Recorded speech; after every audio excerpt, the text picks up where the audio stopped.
Yes, it's 8:03. Sorry about that. I had a little train incident, but it's the lighter side of the dark side. Your Thursday Night Freak Show. I forget what day it is. It's the Dark Mark Show. I am Dark Mark, the goth comedian. Yeah. And I also have Josie Katz got the flu, but she will be calling in later. She promised, but you know I have to have a cat. K-A-T on the show somehow. So the second week in a row, I love it. Katface, I love it too. Hi. Our favorite naughty, submissive ballerina is here. I love that new name, by the way. I'm full of them. Trust me, I've got a few others that you might want to. One every week. How's that? Okay, good. I've got some naughty ones. I've been thinking about those, but two people that have amazing pseudonyms themselves and names themselves. All right, here we have Ozzfest Amy. Yes. Ozzfest Amy, who I've seen, I've talked to very briefly. I don't really know, and then I caught her whole story, and it's fascinating. She's been a publicist for such bands as American Head Charge, and you've worked Ozzfest. How many years? You were behind the scenes of Ozzfest. How many years? I went in 2000 as a guest actually, and got the privileged honor of seeing Pantera. Right. Which was pretty awesome. Right. 2001, I went across the country with the whole tour, which wasn't even part of the plan. I went to Chicago just to see the show and wound up getting pulled into the whole thing. So you hear all these stories about a young lady shows up just for a night, and and we are the guests. Is Dangerous D. He works at carnivals and sideshows. That's right. What's happening? So you're familiar with women running away and joining the circus, I'm sure. That's right. And I'm also used to women just running away from me. Yeah. Don't all good-looking guys say all that stuff? You know, oh yeah, they are. Look at the beautiful. Beautiful. I don't know if it's a girlfriend. Look, you almost said wife. You almost said. Look at you. You don't. Premeditation. I know for sure she's not your mother. That I know for sure. But I would be absolutely honored to marry that pretty girl, but she's probably going to run away. Right. We'll see what happens. One night with you. Have you used a tennis racket yet? I don't know, but straight jackets and all, baby. Oh yeah. So we're gonna get all that. His act is crazy. It's wild. I saw him do a show with our friend who we saw last week, Kendra, and she's like, "You gotta see this guy. You gotta see this guy." Oh, Kendra's great, dude. She's so much fun. Because I was ready to leave. He's like, "No, you gotta see this guy. You gotta see this guy," and he was great. So before we get started, we've got so many sponsors. I gotta get them out of the way. So let's get it all out of the way first. Doomy's Home Cooking. Love Doomy's Home Cooking. One of my favorite places to eat. This is because we have people worldwide and nationwide listening in. So this is the local one. If you're in Los Angeles, they have the good old-fashioned American Thanksgiving at Doomy's Home Cooking. Turkey, mashed potato. First off, this is a vegan restaurant. But it doesn't look or taste vegan at all. I've ate there. It's very good, It's amazing. So on Thanksgiving, turkey, mashed potatoes and gravy, fennel glazed carrots, yams, cranberry sauce, stuffing, green bean casserole, dinner roll, and desserts. All for only $20. Yo, ma. You can't beat that, but you have to RSVP. So you got to either call 323-469-4897 or email them at doomyveg@gmail.com. You can pick it up, treat the family to Doomy's Home Cooking if you don't want to cook like me, or just go down there and have a great meal. And their famous pumpkin pie and gluten-free pecan pie. Wow. They're having $15 a piece. Pick those up for the family. And just go to Doomy's Home Cooking on Facebook, and I'm looking for the address, which is somewhere here. Because if you're ever in Hollywood, especially if you're late at night and you go to Bar Sinister, Batcave, any of these clubs are on, right on, and you like, oh, I'm really, because you get drunk, you get hungry. Don't go to Denny's or any of that crap. Go to 1253 Vine Street, Hollywood, California, right on the corner of Fountain and Vine. You can't go wrong. Best hood. Oh, it's the best. We also have, we're brought to you by Audible.com. I love listening to audiobooks. I'm trying to give away audiobooks. You can get a free audiobook no matter what you want. They got Stephen King, Edgar Allan Poe. They got all the bestsellers. They got comedy albums. They have, actually, Sasha Grey has been a guest on our show. She reads her erotic novel, The Juliet Society. That's 8 hours of Sasha Grey talking dirty to you. I'm trying to give it away. Wow. Just go to darkmarkshow.com. Click on the audible.com button. They also have hypnosis tapes for weight loss and other things. That's killer. Do I qualify even though I'm a guest? Absolutely. Just so go if to I win, people aren't going to darkmarkshow.com. think it's fixed? No. Just go to darkmarkshow.com. There's 2 banner ads. One for Audible, and just click on the Audible. You can sign in with the Amazon account. It's an Amazon company. Right on. 30-day free trial. If you cancel within the 30 days, you can cancel the next day, or you can cancel 30 days. You get to keep the free book. You can play it on your phone, your tablet, your computer. No matter what, they have a play of Dracula with Tim Curry and Alan Cumming and an all-star cast. Oh, it's great. They got all sorts of every kind of book that you want. Comedy albums by Louis C.K., George Carlin, Kevin Hart. Beautiful. Whatever you want. Audible.com. They got Richard Pryor? I'm sure they do. I'm sure they do. I'll check that in a second. Stamps.com is our new sponsor. So fantastic. Yeah, so that was the worldwide. Worldwide, go to audible.com. Nationwide, stamps.com. The holiday season is coming up. And we all want to send letters to our family, packages to our family. We don't want to wait in the post office. That's worse than some of the stuff you torture yourself with in your act. It's pretty bad. So go to stamps.com. If you click on the stamps.com, if you go to darkmarkshow.com, click on the stamps.com button, you get a special offer, $100 value. You get $45 in postage coupons, a free digital scale, which has numerous uses, $5 supply kit, and a 4-week free trial at stamps.com. Same thing, 30-day free trial. That's $100. All you pay is shipping and handling. That's a free trial for stamps.com. Once you sign up, you can start using your stamps right away. Basically, what you do, you put your envelope or a piece of paper in your printer. Postage is on there. You don't have to go to the post office. You're done. Throw it in the mailbox. Mailman will pick you up. Legal postage. Wow. So you can just print. You can print it on. You can print it on. You can just put. I can't wait to get an envelope and throw it in the printer and have it magically have postage. So stamps.com, audible.com, Doomy's Home Cooking. Please support these companies. They're great. You seriously got me excited about Doomy's. Doomy's is great. You've never been to Doomy's? Dude, I'm new to the area. Dude, you got to check out Doomy's. And I'm dying. I saw it was on your website. I was like, what? How do I not know about this place? Jenny, do we still have the Doomy's pictures? Doomy's food from last night? No. I'm going to show you some weird, but before, as we're getting that up, Kat and I, we had a great show last week. We had Fuckface Jimmy and Trixie Camaro from Cold Sluts on Fire. Fantastic. And then we went, this is the first time you'd been in a fetish club in a long time. Long time, Fetish party, private fetish party. Yeah, I took a bit of a hiatus. Katface is, she is a submissive. And she's a regular at these parties, and she used to dance at the Paris parties. And you've been out of the scene for a while. Put her on blast. Been, yes. So we walked down the street. They had Art Walk, and downtown LA. Yep. They had a private fetish party. You walk in, the place was a buzz. It was a buzz. Yes, it was. Oh, look at that! Look at that! Oh, that's vegan. That's a vegan Big Mac you right see there. This? You see what's going on here? Holy look at that! Smokes! Look at that chicken fried steak. That's vegan. That's delicious. No delicious. way. That looks incredible. Yeah, no, it's great. Unbelievable. It's really good. Yeah, close them out. Yeah, there's a little close up of the Big Mac again. That's on the secret menu. That's not actually on the menu. You got to say, I want a Big Mac. And they have their version of the Big Mac. You got the in. That's what I'm saying. Yeah, you got to talk to locals. And this tell them Dark Mark in Hollywood. Tell them the Dark Mark Show sent you. Yeah, dude, I so am. And you were hoping to get, and I left you for a little bit, so you were hoping to get a little action in at the fetish party. Did that happen? Was I hoping? I don't know if I had any expectations. I was just curious to see this particular event because it wasn't as flamboyant as some of the parish events or any of the other events. Bondage Ball, Bondage Ball, Noise Factory. It was very, very low key, very upscale, if you will. It was kind of upscale. It was a nice little apartment, nice little loft downtown, and then we were there, and it was just like a regular party. They had some chips and stuff out. Kendra was serving drinks. And then, like, you go into this other room, and they're playing, like, drums, like... The drumming, yeah. I don't mean to do porn. that. You said it was like porn drumming, right? No, was okay, that you? I shouldn't even do that either. But it was like...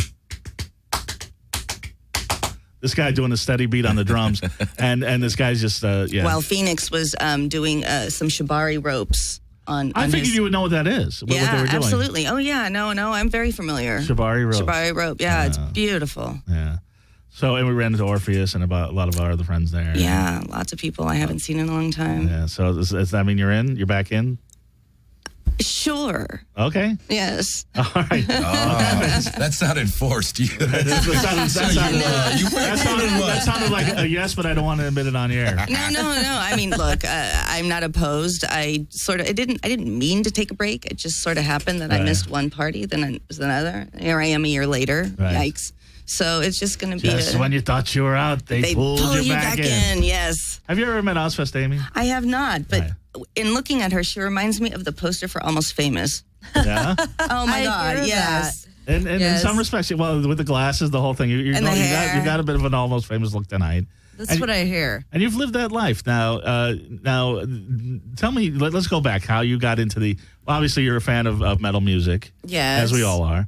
And so now you're a journalist and you write for overseas publications. I write for an overseas publication called Metalville. And it's out of Sheffield, England. Metalville. Yes. And they cover a little bit of everything, actually. I mean, we've covered Sin Corinne. I saw you guys had him on the show. Right. And did you meet him with American when he was in American Head Charge? No, actually, I know who he is before even that. Right. Because he came after. Right. You know, so I was really shocked that he even got involved with them. I mean, but that was great. Right.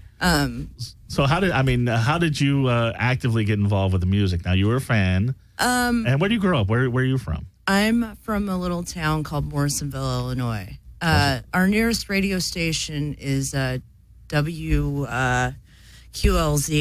And I hooked up with all of those people that were DJs at that actual local radio station. Mm-hmm. And I did their hair for the radio program every day. So doing their hair took several hours, if not almost all day. Really?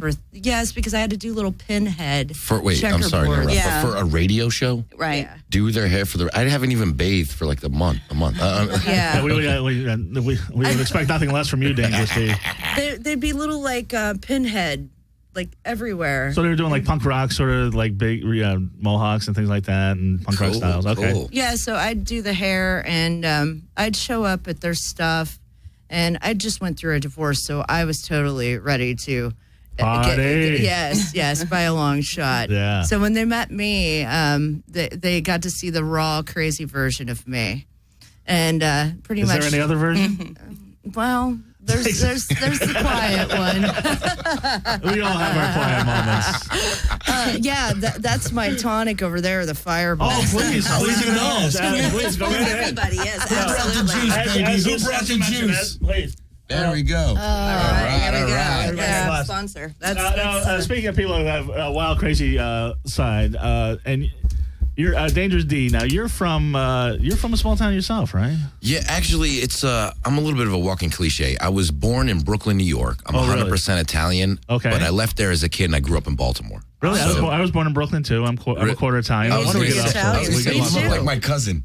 Right. So you guys, please indulge, but. Yeah, for everybody. I bought it last week. Don't spill it. That's a small bottle. Don't. Right. Yeah. So no accidents. So you're born in Brooklyn, but how did you grew up in Maryland? Or? I did in Baltimore. It's my pops was in law enforcement, and he traveled all over the place. He ended up landing in D.C. Yeah. So we grew up like I basically grew up in an area called Severna Park, which was like right outside of Annapolis. But then when I was like a teenager, I rolled in and started hanging out in the city, and that's really where I developed doing what I'm doing in Baltimore, like busking on the streets and just being a freaking idiot. And is Baltimore as rough as they say? I'll be honest with you, you have no idea, bro. Right? Yeah. I lived like in the projects. Right? I'm talking about like all the guys from The Wire hanging out with you, and those guys didn't even come into my neighborhood. Oh, really? Oh, okay. Yeah, it was bad. You know what I mean? And it was funny because when I first moved out here, I've only been out here, maybe a little over a year. Right. And a good buddy of mine had been living out here a while, and he was like, "Look, now."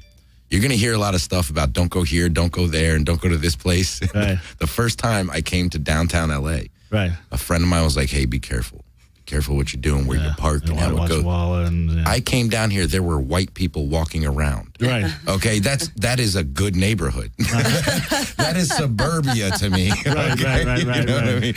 So, it was definitely rough. I'm glad to be out of there doing my thing out here, but nothing beats home. But I'm assuming that you were one of the few white people that were walking around Baltimore. Actually, I was the only white guy that literally lived within like 40 blocks of me, either way you looked. Right. So, but I'm Italian, so most black guys, they don't consider me white. Right. You know what I mean? So I got along with everybody. Exactly. No, I know the feeling. But but doing these stunts, I mean, is that how you sort of broke the ice and made friends, or that's exactly what it was. Anytime and I started in the neighborhood, I would go down to like area like the Inner Harbor, Fells Point, and places like that where there's a lot of activity. And I started out performing on the streets. I would show up with like a handful of some dangerous ass shit, anything that could hurt me or make me bleed. I'd throw my hat down, I'd start performing, build a crowd. Look at that crazy ass white boy. Exactly. And they loved it. They ate it up, and I love people. I love talking. I love just getting crazy and doing dumb shit. So we'd have like our own party right on the street, and I found out that so many people started crowding around these parties. Right. It's illegal. Like, you're not even allowed to do that in Baltimore. You know, it's causing problems. So I was like, I gotta get the fuck out of here. Go someplace where I can actually get paid to do this for real. You know, and here you are. Now I showed up, baby. Yeah. I was gonna say, born in Brooklyn, raised in Baltimore. Now I'm kicking Los Angeles' fucking ass. and you really are. It's funny because we had apparently one of your rivals on.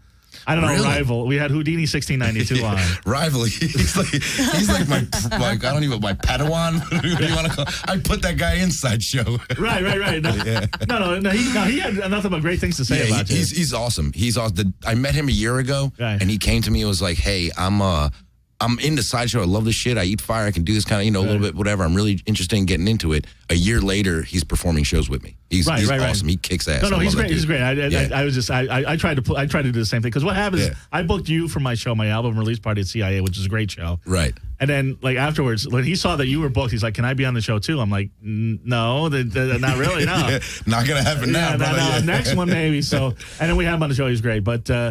He said that he used to watch Jackass and things like that, and that's how he kind of was inspired to do some of this stuff. Was that your experience, or? You know what?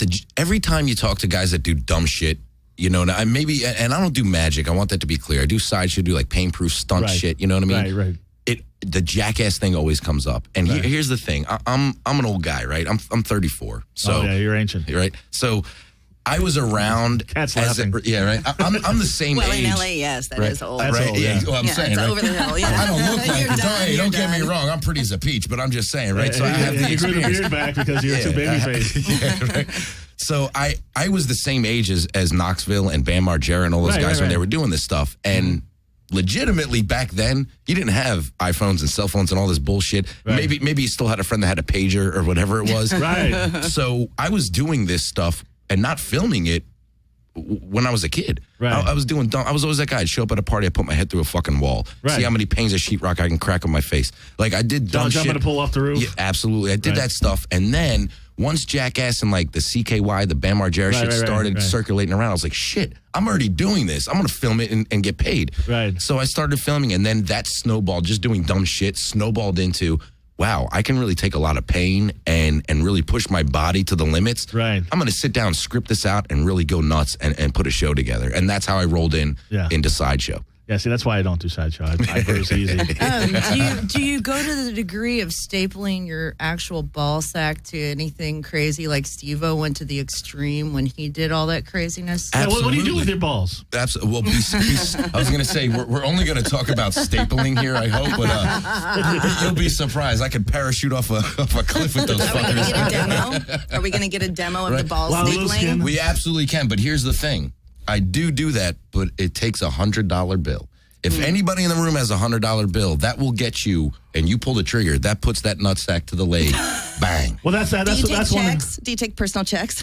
Actually, I do. And I take credit cards. You can just slide them through my ass. Well, that is one of the things that you're known for. You at the end of the show, people come up and staple money to your body. That's right. I figure if you're going to throw down a hat and ask for tips, that's cool. And there's a lot of humanitarians out there that just want to throw something in your hat and help you out so I can eat. Right. But I want to earn those tips. If you're a real badass and you really want to be a part of the show and be liberated, get that bill out, walk up there and staple that. And I'm not talking about some bullshit office stapler. It's an industrial staple gun you buy at Home Depot. Roll up and bang, put it in good. Now, how much is for your face? I forgot. It's here's the breakdown. 1s and 5s to the body, 10s to the ass, 20s to the face, 100 puts the sack to the leg, and you pull the trigger. And how many sacks to the leg have you gotten Holy this Christ. Everybody wants to do it? I did that tour thing with Rob Zombie, The Greatest American Nightmare. Right. Oh, awesome. I did it for like 30. I did last year's all 30 dates, and then I did the opening weekend of this year. That was in I think it was Scottsdale, Arizona. Okay. And no shit. at least every other night I was getting 5 or 6 fucking people. As a matter of fact, at the VIP night for the show last year, it was like celebrity night. Had all these people out. Tommy Lee, boom, hit me. Andy Dick, boom, hit me. Kat Von D. No surprise with Andy Dick. Let me tell you, Andy. Not only did Andy Dick hit me, he hit me hard. I'm sure he did. Well, so that begs the question: does the nut sack still work? I mean, is it functional or is it completely does numb? Does the nut sack still work over there? Okay, yes, it does. All right. Madeline Magnificent. Yeah, I was gonna say I'm Italian. I'm strong like bull. I take care of myself. Everything on me functions perfectly well. You wouldn't believe. Who else besides Tommy Lee and Andy Dick? You said another name and I didn't catch. It was Kat Von D. Oh, okay. That all makes sense. And the funny thing is, she's a tattoo artist, and she's used to drilling and bleeding up. She didn't want to do it. Right. We had like 40 people coaxing her to do it, and she finally, she pulled the trigger, whatever. Which is crazy when people cringe when they're doing it, because that shit hurts me more than it hurts you. Like, what the fuck? You know? Do you think she was cringing because it would probably hurt you? Probably because she saw a ball sack. Yeah, was she cringing because she saw your dick, or was it? Well, I'm very careful. I try not to let the shaft roll out, but I do wear skivvies, and it might happen. Yeah, did you shave, or? Oh, yeah. Actually, you know what? For the Rob Zombie thing, I figured since he was such an antique, dirty motherfucker, I figured no. But normally I do keep it nice and clean down there. I anticipated your question, Kat. I know you wanted to ask. Well, now I forgot it. I'm totally hooked on hair. What? He shaves his balls. But so how did you become a publicist for American Head Charge? The actually, when I went out on the Ozzfest in 2001, I met up with them right away. And there was an entourage of them outside, because you have to remember they're a large band, kind of like Slipknot in size. Sure, yeah. So when they're sitting outside, you're very intimidated. Right. And for me, being a woman, to walk up and see them outside, I don't know whether I was appalled or intrigued, because it was a little bit of a combination of both. So I walked up and had to ask them, "What are you guys all about?" Right. And that's actually how it all started. Everybody else had streetwise demos that they were giving out as promos on the tour. Not me. I had a streetwise demo and an American Head Charge demo. Okay. So I had all their stuff, and they gave me their stickers, anything they wanted to distribute out. Now, were you there just as a fan, or you were there? You were actually working at that time? Yeah, I went in to get a job. This is the thing. WQLZ sent me in there, and I wasn't supposed to land the gig. Right. Okay? Right. They were going to make fun of me on the radio program when I bombed it. But I went in there with vampire fangs, hair extensions, a Hot Topics wardrobe when Hot Topics was cool. I know they didn't have Lady Gaga shit then. Like I had a whole lip service wardrobe. Right. And a trunk in the car filled with it. Trust me, because I brought it with me. I'm picturing it right now. So anyway, I looked the part. Right. So instead of not getting the gig, I got it. And the radio people were hostile. That they couldn't do the skit they wanted. They were tearing their hair out. That I did. But back then, like he was talking about, social media wasn't a thing. Right. So we were like the last tour that didn't have to endure the fact that anything could be captured that we were doing. Right. So it was no holds barred. And who else was on the tour? It was Black Sabbath, or was Ozzy? Black Sabbath, original lineup. Right. I've seen them over 30 times with Bill awesome. Ward. That is awesome. Amazing. Right. Maybe one of the last times Bill Ward was on. And yes. And basically, Slipknot, and I'll say... Right when they were breaking big. Yes, totally. And still wearing the mask, the whole 9 yards. Right. Disturbed.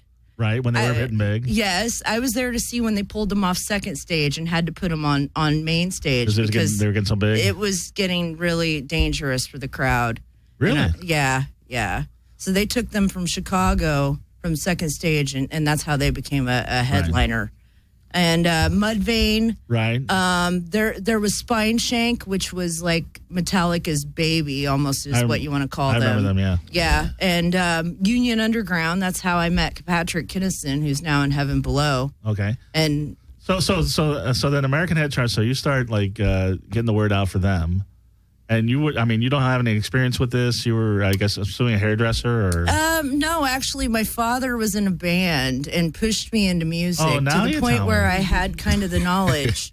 that I needed to basically do everything. What band was your band? Led Zeppelin. He was in Led Zeppelin. No, but my father basically... It's a little band you might have heard of. They're called the Rolling Stones. Let's put it this way. I had girls try and hit on me because I look like my father. I've heard the craziest pickup lines. I want to screw you because you look like your dad. So your dad is a famous rock and roller. My dad's, well, in the Midwest. He never went anywhere else. When I asked him why... Who is Aldo Nova? Who is this? No. I'm a coal miner's daughter, so my dad had plenty of money. Any money? Who's your mom? My dad's Dave Yard. He's the vice president of the United Mine Workers. So he's got a heavy groupie following. Right. Yes. So he has a rock and roll past. Yes. So you've seen that world. So you were able to pick up American Head Charge and really I don't know that much about American Head Charge. Right now, they're in Charleston. Actually, Chris Emery got his wallet stolen in Baltimore when they did the gig. Oh, shit, I might have that. So, 6 Degrees of the Dark March. They're out, though, right now in honor of Wayne Static. They're still pursuing that tour awesome. with Powerman 5000, who you also know about from I performed with them at the Rob Zombie thing. They're fucking awesome. Oh, that's great. That's great. So yeah, they're all out together. So how do you become a publicist, and what did you do for American Head Charge? Basically, I followed them all the way through the Ozzfest. I distributed out their demo as they needed it to be distributed to radio. I basically sent it out wherever it needed to be sent at the time. Street teams didn't exist.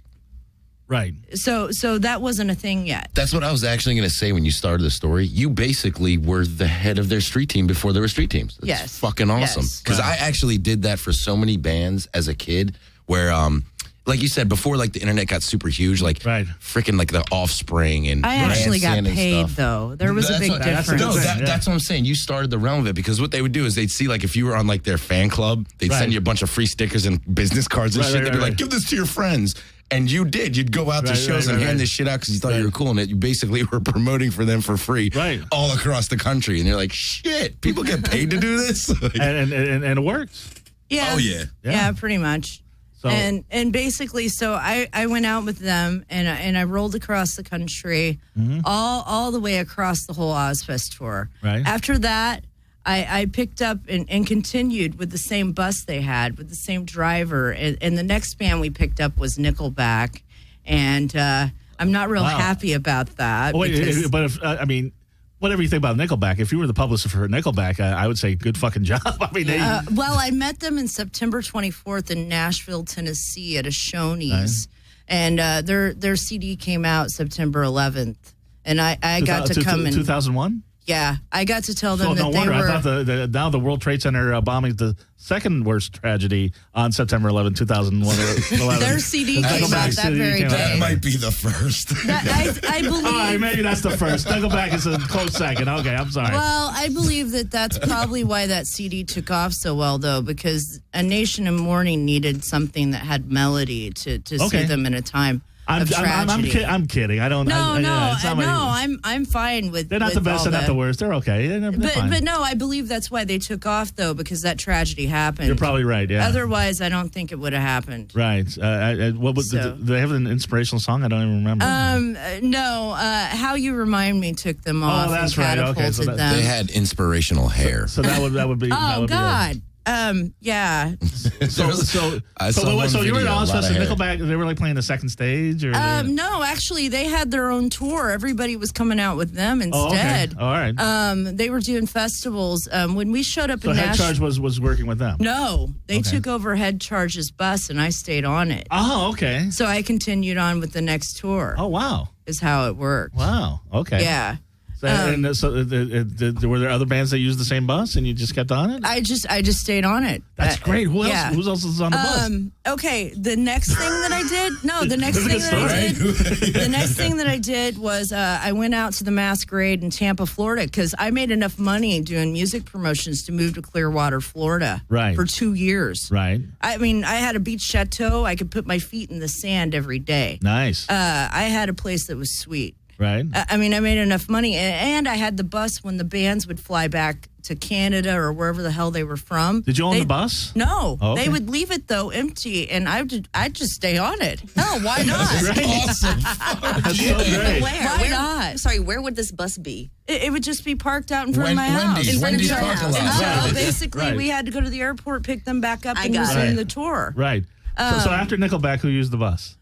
I went out and I met Drowning Pool for the Jägermeister music tour at the Masquerade in Tampa, Florida, and actually before Dave Williams died. Right. And I was devastated, by that. That was pretty bad for me because I drank Jaeger and I don't remember a whole lot of that night. So that's the last time he ever saw me before he passed away. So it was probably pretty traumatic for him. Well, you said you saw Pantera on the Ozzfest tour. Yes, There's I did. Some heavy drinking there, I would imagine. I'll tell you what, and the pyrotechniques and the flames and the way they did the whole Pantera set was just amazing. I've seen Pantera live. They're amazing. Oh. I saw them one of once us too, live and bands, it blew my fucking mind. Amazing. They're fucking awesome. And with no pyrotechnics, just them, just actually, I saw them open for Black Sabbath.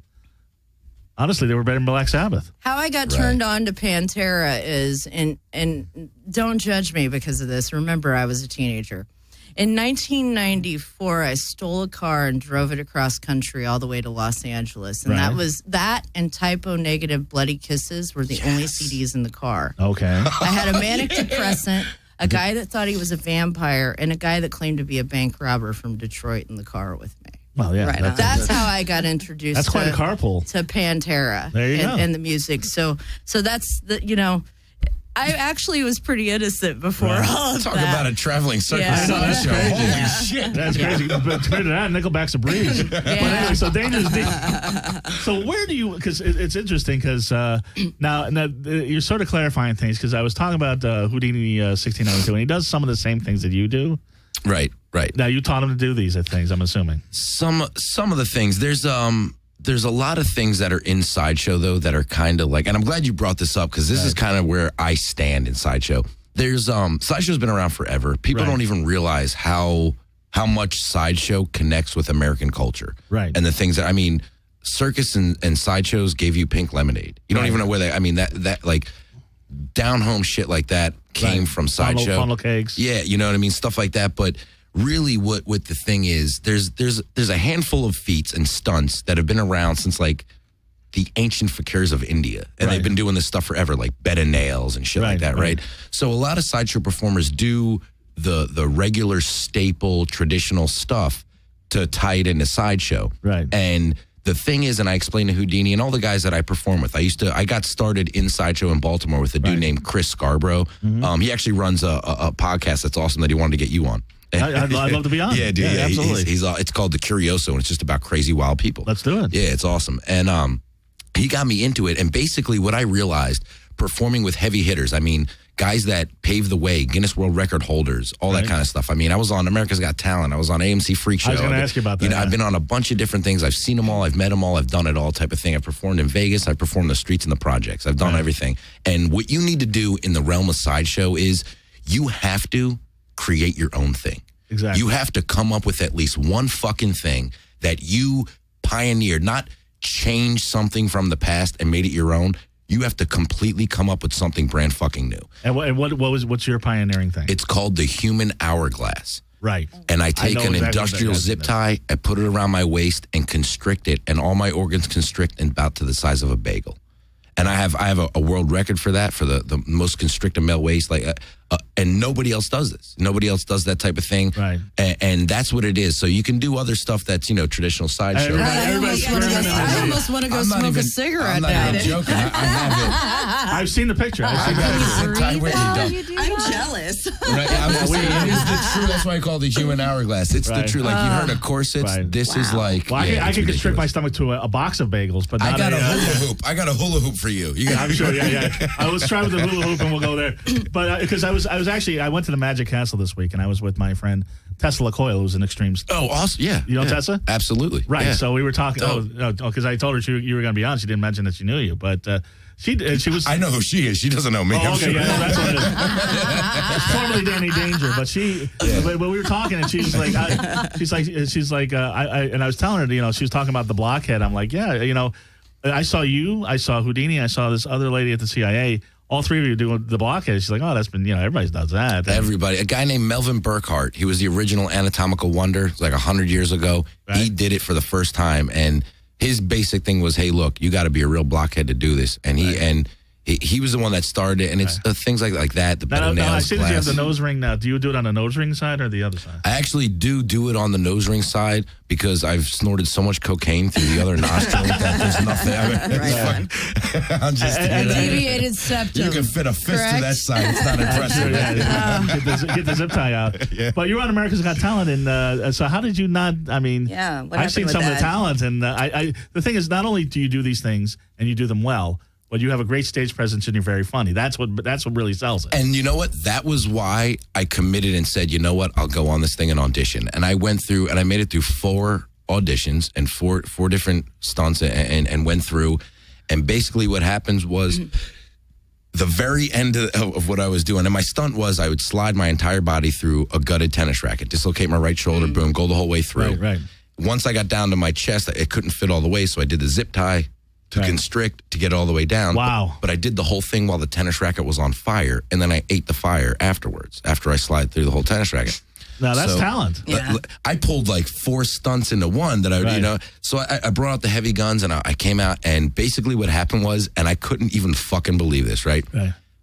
Howard Stern, of all the motherfuckers, right? Howard Stern, well, the first person is Mel B, the Spice Girl, Spicy. She bangs me. She's like, this is just fucking disgusting. So everyone's like, once you get a big buzz, everyone's like, all right, well, what's going on here? Everybody else then hammered me down the line. Boom, boom, boom, boom, boom, right? So Howard Stern speaks, and they're all like negotiating between each other. I'm like, well, what's going on? Stern speaks up, and he's like, look, you're just a little too aggressive and a little too much. He's like, your character is not likable. What? And I was like, what? I was like, are you like fucking Simon kidding me? Cowell the hell Coming out from the most hated man in show business. Howard Stern said you're not likable. I lost my fucking, so I started arguing with him. I lost my mind. I was like, are you fucking kidding me? And you know what? I think I was so off the cuff that I was not family show at all. They cut all my shit and they used me as highlight reels. Right. Boom, boom. You know what I mean? Highlight reel. And then they called me a week later. So I get the buzz that kicked me off. That's the end of it. I get a call a week later from the producer. He said, hey, we're shooting the intro for the season opener in Hollywood. You want to come out? We'll hire you to. So I went out and I shot their season opener for them. It was like, I pay for hire stuff. Hanging out with the producers. They all love me. But it was. Meanwhile, Wendy Liebman, who was a good comic, don't get me wrong. Right. But had an HBO special in 1995. Is on America's Got Talent, like as a new talent, right? Yeah, and you're doing this. I can see maybe the zip tie maybe a bit a little too extreme. I'm not sure. Right, and that's what I think it was. And you know me, I scream and yelling. I wasn't cursing and doing dumb stuff or grab but I came out yelling. But you were very likable on stage. I mean, you're likable. I mean, you're an East Coast guy. You're very aggressive. Right, and you would think Howard Stern would appreciate that. Aggressive, but not in a dick way. You know what I mean? Well, it can be a little dicky, but it can be a little bad. I appreciate that. And that was the thing is, I'm not even joking you. The producers, the casting directors. I mean, I'm actually in the process of talking to some of those guys to release my own reality show. Right. Everybody loved me. That would be great. Yeah. That would be the way to go. Yeah. But the judges. But the 4, Yeah. That would be the way to go, though. Right. Absolutely. And you were on NBC's Wipeout? I was a contestant on Wipeout. Was this like an obstacle course game sort of thing? And that was freaking unbelievable. How'd you get that? I've always wanted to do that. You just auditioned for that? Great show. It was the same thing. A guy from AGT, America's Got Talent, said, hey, I got a buddy producing this show. You would kill on this thing. Go out and check it out. And I went out and I went freaking berserk. Right. I had a purple cape and I thought I was going to fly through this whole... It was the hardest thing. And I mean, I bleed. And you're in good shape. And I work out and I bleed about 4 or 5 nights a week. I get banged up. I smash my head through stuff. That was the hardest thing I'd ever done. Did you do the bouncing balls, the big old balls? Big balls, baby. You with the balls. We did. Yeah, you keep bringing up balls. Well, I go off and I'm very focused on one thing. That's good. Hey, you see something you like, stick to it, girl. I'm with you. Balls. So, Amy, you're going to do some stuff. We're almost out of time. I know. I'm like, we've got to do this again at some point. Absolutely. I definitely want to have you back. I mean, just these stories.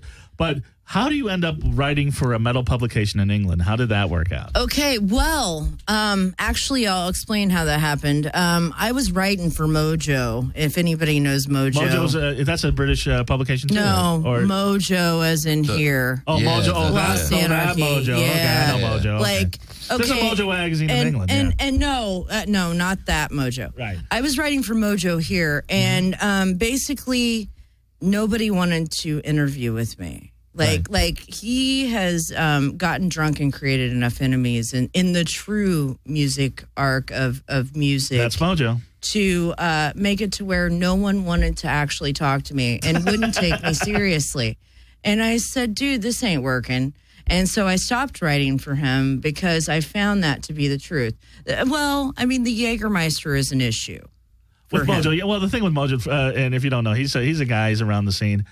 He used to write for Rock City News. Now he's got his magazine, Lost Anarchy, real quick, and I can't believe we're talking about him. But I know. First time, that's how first time I met him, he came up to me. He's like, "Hey, dude, you look like the guy from Insane Clown Posse." I'm like, "Oh my God, no!" I'm like, "Thanks, Billy Corgan." Violent Mark. Yeah, thanks, Billy Corgan. What did he say? I only wrote, I think, for 3 or 4 issues though before I finally figured out that basically he'd made enough enemies.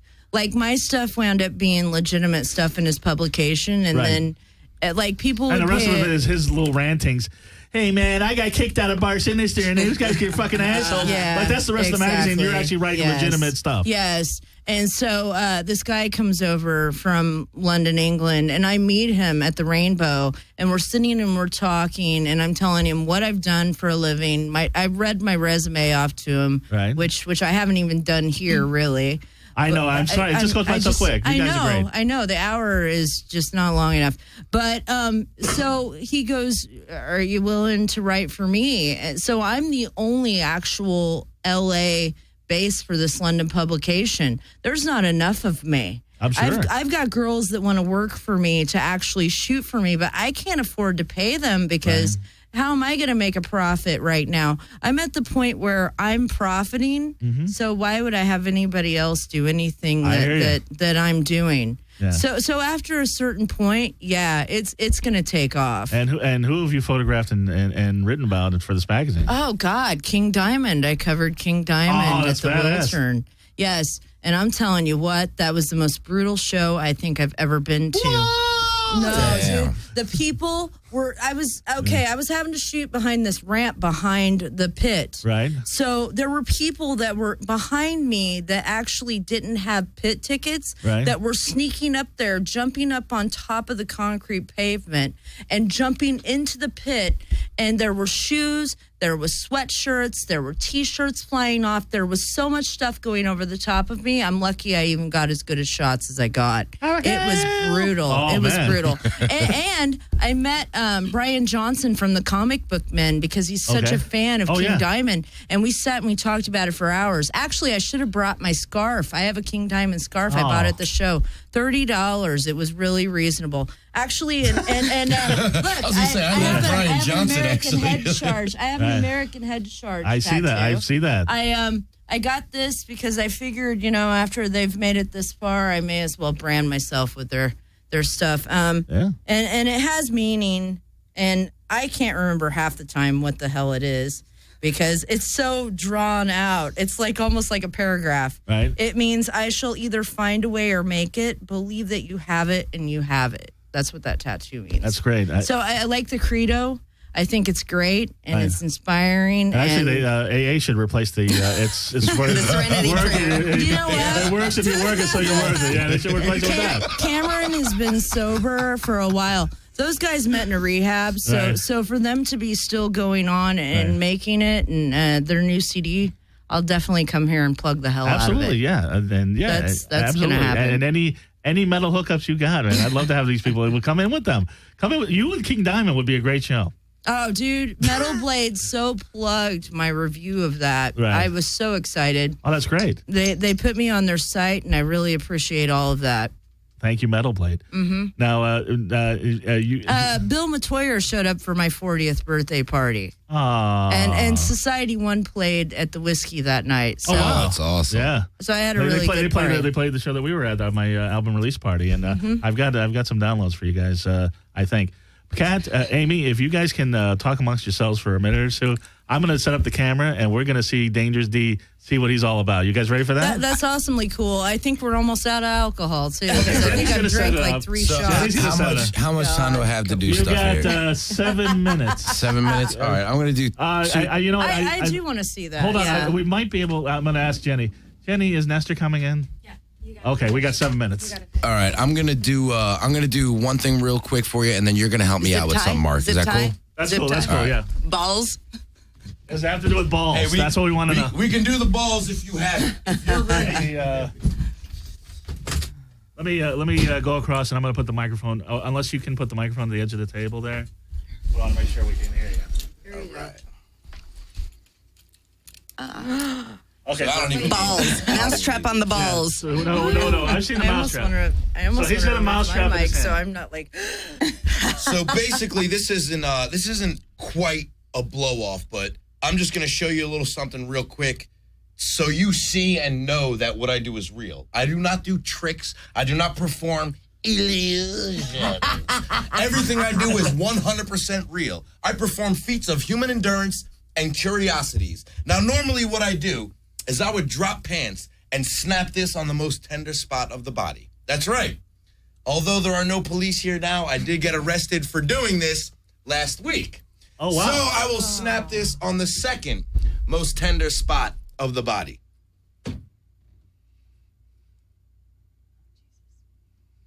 Ow. Yeah. Oh, Jesus. I'm sorry. I'm stunned. It's all flat. He's got a mousetrap on his tongue. That's where you clap. There we go. That's all right. Wow. But I just did that to show you that what we are about to do is fucking real. Well, now, Mark, dude, I need it your was help, buddy. Come devastating. on. Okay, I'm coming up. Hold on. Come on over I'm here. still shocked. Okay. That's why. I know, 5 minutes. I got it. Now, normally at my show, I want you to scream and yell and make a lot of noise. But right now, and all the listeners at home, stand right here for me. Be very quiet or you're not going to hear 40,000 volts of electricity shooting through my body. Now, I don't do this often because you can die from doing this. Now, Mark, this is all you need to do. Okay. Hold down that yellow button. Got it. The entire time as hard as you can. Okay. And stick it into my gut and do not let go. Okay. I will drop before you let go. You understand? I understand. Here we go. Mark knows how to do this. You're gonna I can tell you're from Brooklyn. Is this a taser or a stun gun? But make sure you're not. Stun gun. Make sure Taser's you're not going to injecting hit you. the This is a table, stun. though. By the way, you're the second person that's done this on the show. Yeah. Really? Yeah, You might Tesla wanna- Coil did this twice. Did she? But not in the guts. Did you And- say you're really going to fall? And not 40,000 volts. I guarantee Okay, that. all right. Here All right. we go. Okay, you're going to tell me when to stop. I'll go down. Go down. Start squeezing it first and put it in. Go. Oh, wow. I don't hear you clapping. I think there's blood in my underwear. No, I've done this a few times. I don't hit the floor anymore. That was last year. I was curious. Yes. That's what I was worried He's got a about. big arm on him. I didn't know how it was going to work. I might have dropped. But that's just a little taste. If you want to see the rest, check me out online. Dangerous D. My real name, for those of you, is Darren Malfi. That's a little awkward, right? Even though it sounds like a stage name. But hit me up online. I have a YouTube series. You can check out all that crazy shit. Bring your ass to Toxic Tuesday, where I do photos every Tuesday night. I'm in. That sounds like Have a something seat. We can put the I mic would back do. on. And Darren, actually, that was crazy. Yeah, Tesla Coil did it on her breast, but you're the first one with the stomach. So Right. That's how they get you. That's how the police get you, right? right. Wow. You should come to. I think I'm going to Toxic Tuesday. Nicole's got some fudge for me for my birthday, but What kind of fudge? That sounds dirty. yeah, Well, I mean, we need entertainers like you, actually. We've had a fire breather. We've had several different kind of things happen. I'm in. Yeah. yeah. Anytime there's something going down where I can be stupid, I'm about it. Right. Yeah, Anyway, so Darren, and I'm sure people watching this show will want to book you. Give all that information again. So Darren Malfi. All right, it's Darren Malfi, but really all you need to do is darrenmalfi.com. That's DARIN. DARIN malfi.com, or you can just Google Dangerous D. Get a hold of me, hit me up. I'll come out and perform at literally 3-year-old birthday parties all the way to XXX bachelorette parties. Now, what do you do at 3-year-old birthday parties? Balloon animals. Do you do the stunt gun and stuff like that? Actually, balls. Yeah. Balls. Right. Well, if a 3-year-old had $100, you'd let them stay with you. Absolutely. Okay. And usually a 3-year-old that's having a party that hires a sideshow, their parents got money. Right. Well, yeah. And also say both of you are great, and we're going to want to have you back on. Definitely. I live in Hollywood, so it's easy for me. So not tonight. I live in the Valley. It wasn't too easy for me. But how do you get a hold of Ozzfest Amy and get to see some of your writing? Actually, if you go to Metalville or if you log into Facebook, I'll actually post it up. It's easier to do that worldwide than to have to actually send anything out. That's METAA. METALLIVILLE. So there's 2 L's. Yeah. Okay. Yeah. So and you're on Facebook and you're on. So it would be the UK publication. So it's uk.co, not like .com. Oh, that's right. Because it is. So do you have a rabid fan base in England? I would imagine. Actually, yeah, and my marriage proposals. My editor is coming over here in January, and we're going to cover some stuff together. Powerman 5000 is going to play the whiskey actually, and my editor's birthday is the 17th, the same day as my mom's. Oh wow! So he was here for my 40th birthday. Not that I really need to tell y'all I'm 40, but I am. That's the 3rd time you said it. I know, but. So do you like guys with like English accents? Could this be something that maybe has some? You know what? I'm Irish Italian, so I've dated a few of those. Yeah, that's what I am. That's nice combination. And my editor is a super nice, sweet guy, and yeah, he really likes me. Hello, Amy. We want you to come over the pond. Hello, love. He really likes me, but you know, yeah, baby. We make a really great combination when it comes down to it, because he is over there, which means any band that comes to the UK, he can cover. Any band that comes to LA, which is like the music forefront here, we can cover. And follow Ozzfest Amy on Twitter, Instagram, Facebook. Kat. Yes. Kat, you got 2 seconds. You got 2 seconds. Your Katface on Facebook, and you're teaching dance. Yes, and www.cats-entertainment.com. That's cats with a Z-entertainment.com. Thank you. Everybody have a wonderfully creepy week. This has been a great show. Bye-bye. Mark, you're the man. Oh, my God.